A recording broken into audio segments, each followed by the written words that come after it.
Well, Scott mentioned this morning we had some mixed showers out there, a bit of fog, but we have been first alerting you to a much more impactful storm early next week. There's still some uncertainties with this. We'll dive into those to begin with that Tuesday coastal storm that we have first alerted. 12 hours apart when it comes to when the storm actually begins and wraps up between the models. Not only that, but there's still some inconsistency in the forecast track. The closer to the coast, the more of a risk we see of rain and mixed precip. But if this storm can trend farther south and just offshore, that would be a snowier solution. But there's still a chance that it goes so far south that we just get brushed and we end up with little to no snow. We've seen perhaps some more agreement, at least for some part of the day on Tuesday. Here's 7 p.m. Monday. The European model still showing a bit of rain or some wintry mix at the onset of this, while the American model is dry. And this is what we've been seeing. The American model has consistently been later. Here's 7 o'clock Tuesday morning, though. We get a better picture of what's actually happening across the state. Both models showing snowfall and perhaps some mix near the shoreline. And you'll notice the European model gets that storm out of here quickly for Tuesday evening, while the American model lingers. So that's where we see our 12-hour difference. One begins Monday evening, one begins, or rather wraps up Tuesday evening. But we're starting to hone in a bit more on the impacts to Tuesday itself, especially perhaps in the first half of the day. Sustained wind speeds right now 10 to 15 miles an hour out of the south. Dramatic clearing taking place across the state. Look at this line essentially in the clouds.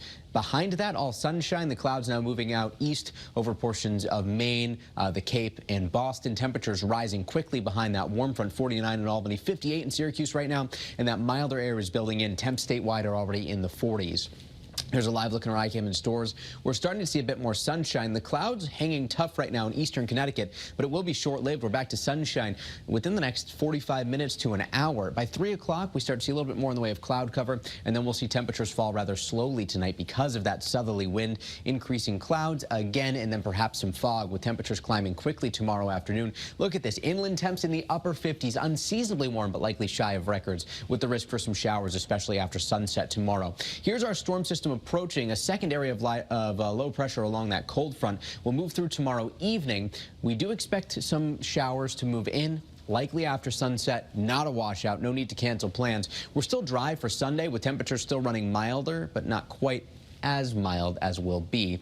And on the First Alert 7-day forecast here, you'll notice the trend in temperatures goes from the mid and upper 50s tomorrow back into the upper 40s, low 50s, and we're still dry for Monday. But Tuesday, we're watching that coastal storm, first alerting you all week to this, and that could bring about a bit of a pattern change too. Records for the Hartford area and Bridgeport, both 60s on Saturday, but then we shift our focus again to what could bring impacts to travel, given that it could bring a variety of precip types, breezier and chillier for Valentine's Day next Wednesday.